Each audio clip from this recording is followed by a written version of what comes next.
Бар екен де жоқ екен, ерте екен, ешкілері бөрте екен, қырғауылы қызыл екен, құйрық жүні ұзын екен.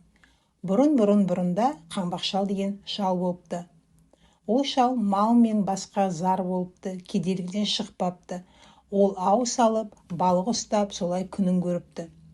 Жел соқса, шал домалап жөнеледі екен. Содан оны қаңбақ шал деп ат қойылған екен. Күн сайын ауына ілінген екі балығының біреуін бір түлкі тартып жей береді екен. Түлкінің қорлығына шыдай алмай, шал бір күні екінші жерге көшемін деп, дүние мүлкін арқалап жолға шығыпты. Шаршаған соң, оны бір жерге көміп кетіпті. Бір жерге елден сойылған малының жиналған ішек қарынын көміп кетіпті, бір жерге қарындағы айранын көміп кетіпті. Жүктің салмағымен қаңбақ шал ұшып кетпей келеді. Жүктен арылған соң желмен ұшып бір жерге түсіпті. Қараса, бір дәу екі тауды біріне бірін шақпақ қылып ұрып отыр екен.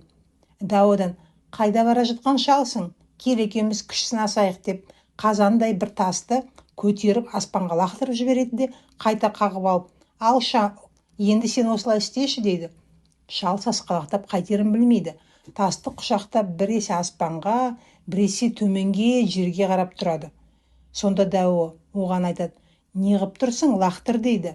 Шал тұрып: "Аспанға лақтырсам, аспан айналып жерге түседі. Жерге жақпай түсірсем, ортасынан ойылып түсеме деп ойлап тұрмын" дейді. Сонда дәу келіп, шалдың қолынан ұстай алады да: "Ақсақал, лақтырмай-ақ қой, текке қырылармыз" деп жалынып қойғызады. Дәудің ақылы таяздығын біліп, шал ерленіп оған: "Кел, жердің шек қарнын лақтырайық" дейді. Дәу жүгіріп келіп, жерді теуіп қалады. Жер тізеден ойылады. Ештеңе шықпайды. Шал өзі бұрын көміп қойған шек қарын жатқан жері жүгіріп барып теуіп қалса, ішінен қарын шыға келеді. Дәу жаман қорқады. Сосын шал: "Кел, енді жердің миын шығарайық" дейді. Дәу пәрменімен келіп жерді теуіп қалады.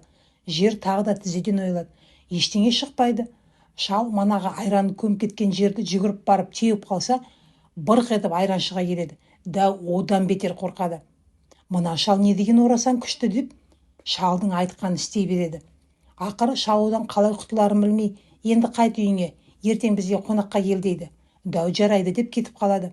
Шал үйіне келіп, кемпіріне айтады: "Ертең дәу қонаққа келеді" дегенде: "Ойбай, немізді береміз" деп сасады кемпір.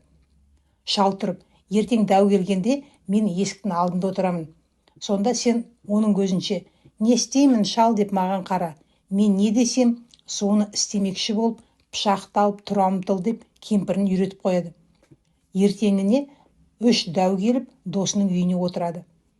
Сол кезде кемпір отырып: "Шал, нені асамын үйдегі қонаққа, түк те жоқ" депті. Сонда шал тұрып: "Басқы даудың басын ас, ортаншы даудың төсін ас, ол жетпесе, досым даудың өзін ас" дегенде, кемпір пышағын алып тұра ұмтылады. 3 дәу тым-тырақай қаша жөнеледі. Досы лашық үйін басымен көтеріп алып кетеді. Шал айқайлап: "Ей, досым, лашығымды тастап кет, қайда барсаң да құтылмайсың" дейді.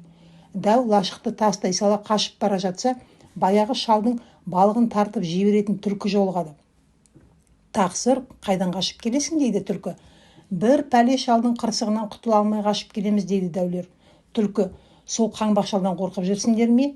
Менімен жүр, мен сенің өшіңді алып берейін" деп, дәуді ертіп, шалды іздеп қайтып келе жатса, шал лашықтың жанында тұр екен. Түлкінің ертіп келе жатқанын көріп, шал айғай салады: "Ей, түлкі-ау, арғы атаңда 6 атамның құны бар, бергі атаңда 5 атамның құны бар. Өзіңде бітіспейтін кегім бар еді. 3 дәуді соның үшін бергелі келе жатырсың ғой. Бәрібір оны мен бітпеймін" деп дауыстайды. Сонда дәу қорқып: "Бұл бізді сол аталарының құнына беруге алдап алып келе жатыр екен ғой" деп ойлап, түлкіні құйрығынан алып жерге бір ұрып өлтіріп, алды-артына қарамастан қаша жөнеледі. Сөйтіп, қаңбақ шал дәулер мен түлкіден осылай құтылған екен.